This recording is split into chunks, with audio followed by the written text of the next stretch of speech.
महादेव जी कहते हैं कि मेरे प्यारे बच्चे, मैं तुम्हारे घर में फरिश्ते को भेज रहा हूँ जो तुम्हारी रक्षा करें। 999 अगले 3 दिन खुशखबरी मिल जाएगी। शरीर में अनुभव और इंसानों से भरा होगा। अपनी सुबह की दिनचर्या में छोटा सा बदलाव करें। अपने जीवन में 80 में खुशी, आनंद, स्वतंत्रता और आत्मविश्वास के प्रभाव को सक्रिय करें। क्या आप इसे जानते हैं? धन की प्रतिष्ठा को आकर्षित करने के लिए, धन रहस्य जानने के लिए महादेव जी कहते हैं, आप इंतजार करेंगे, आप छोड़ना चाहेंगे, लेकिन आप कुछ और प्रतीक्षा करेंगे। आपको आशा मिलेगी, आपको निराशा मिलेगी, आपको ख्याल आएंगे, प्रतिष्ठा का बोझ भारी हो जाएगा, परंतु महादेव जी आपको जारी रखने के लिए बोल देंगे। लेकिन अंत में एक खूबसूरत दिन यह सब एक साथ आएगा और उस पाल तक जाने वाली हर चीज लायक होगी, क्योंकि मैं तेरे महादेव जी हूँ। मेरे प्यारे बच्चे, जो तेरा दाहिना हाथ पकड़कर तुझसे कहता हूँ मैं आपकी मदद करूँगा। इस प्रकार महादेव जी प्रभु हैं। आज आपको 3 बातें जानी चाहिए। आज आप जिस भी अपने सबसे अच्छे दोनों में कदम रखेंगे, महादेव जी आपको चंगा कर रहे हैं।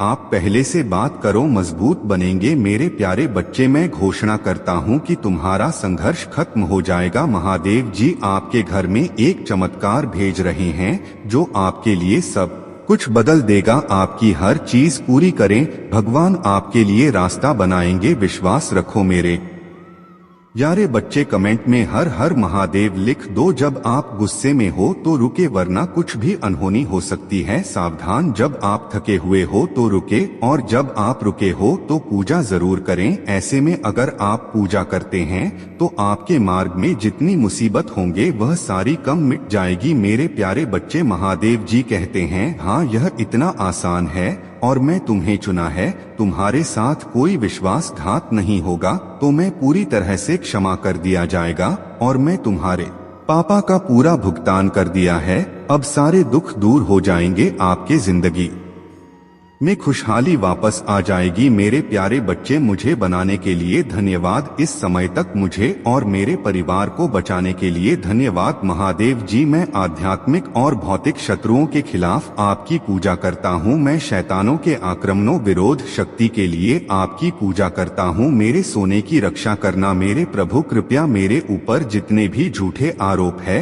उन्हें हटा दीजिए। महादेव, कृपया मुझे उसे दोस्त आपकी आंखों से और उसके फंदे से मुक्त करने की आज्ञा दे। मेरे प्रभु, मेरे परिवार को शारीरिक शक्तियों से सुरक्षित करें। जीवन में सुख दुख के समय का आना जाना लगा रहता है, लेकिन कुछ ऐसी भी परिस्थितियां आ जाती हैं जो बड़े दुखों का कारण बनती है और इससे व्यक्ति बुरी तरह से टूट जाता है। सुख और दुख ऐसा समय है जिसका जीवन में आना जाना लगा रहता है। ना सुख स्थिर रहता है और ना दुख। इसलिए कहा जाता है कि आज सुख है तो दुखों से निपटने की तैयारी कर लें, और दुख है तो सुख आने का धैर्य रखें। व्यक्ति हर तरह से दुखों का समाधान ढूंढ लेता है, लेकिन कुछ ऐसी परिस्थितियां आ जाती हैं जो उसके जीवन के सबसे बड़े दुख का कारक बनती है। ऐसी परिस्थितियों से व्यक्ति इतना दुखी हो जाता है कि खुद को टूटा हुआ सा महसूस करने लगता है। जीवन साथी का हमेशा बीमार रहना। जब जीवन साथी हमेशा बीमार रहने लगे या उसे कोई गंभीर रोग हो जाए तो ऐसे में व्यक्ति के सामने विकट परिस्थिति खड़ी हो सकती है। घर का माहौल तो बिगड़ ही जाता है, लेकिन सबसे ज्यादा दुख साथी को होता है। ऐसे में वह समझ नहीं पाता कि इस स्थिति में वह घर वालों का ध्यान रखें, अपना ध्यान रखे, अपने साथी का ध्यान रखे या फिर अपने दैनिक कार्यों को करे। ऐसी स्थिति आने पर आर्थिक और मानसिक हानि होती है। गरुड़ पुराण के अनुसार ऐसी परिस्थिति में आपको अपने जीवन साथी का सबसे पहले ध्यान रखना चाहिए और पूरी निष्ठा से उसकी सेवा करनी चाहिए।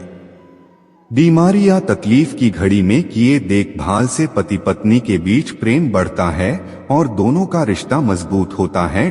छोटे द्वारा अपमानित होना। हर व्यक्ति जीवन में मान सम्मान चाहता है, खाकर छोटे से उसे सम्मान मिलना ही चाहिए। लेकिन अगर किसी व्यक्ति को अपने से छोटे उम्र या पद वाले व्यक्ति से अपमानित होना पड़ जाए तो यह उसके लिए बहुत बड़े दुख का कारण बन जाती है। इससे उसके आत्मसम्मान को ठेस पहुंचती है और ऐसी स्थिति में वह वाद विवाद में उलझ सकता है।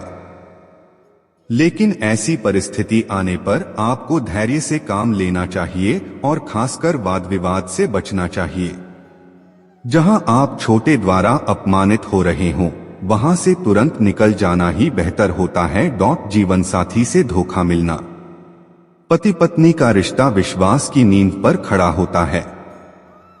ऐसे में पति और पत्नी दोनों को अपने रिश्ते के प्रति नैतिकता और विश्वास बनाए रखना चाहिए और विश्वासघात नहीं करना चाहिए। लेकिन जब अपने जीवन साथी से धोखा मिलता है तो ऐसी स्थिति में व्यक्ति पूरी तरह से टूट जाता है। उसका खुद का जीवन तो बर्बाद होता ही है, साथ ही परिवार भी टूट सकता है। गरुड़ पुराण के अनुसार पति और पत्नी दोनों को कभी भी एक दूसरे के साथ धोखा नहीं करना चाहिए। बार बार असफल होना। किसी काम में पूरी जी जान लगाने के बाद भी अगर बार बार असफलता मिलने लगे तो ऐसी स्थिति में भी व्यक्ति बुरी तरह से टूट जाता है और मानसिक अवसाद की ओर चला जाता है। लेकिन ऐसी स्थिति से निपटने के लिए आपको एक बार फिर से अपने काम करने के तरीके का विश्लेषण करना चाहिए। इससे आपको बार बार असफल होने के कारण और कमियों के बारे में पता चलेगा। असफलता का कारण पता चलते ही जब आप उस पर मेहनत करेंगे तो आप जरूर सफल होंगे।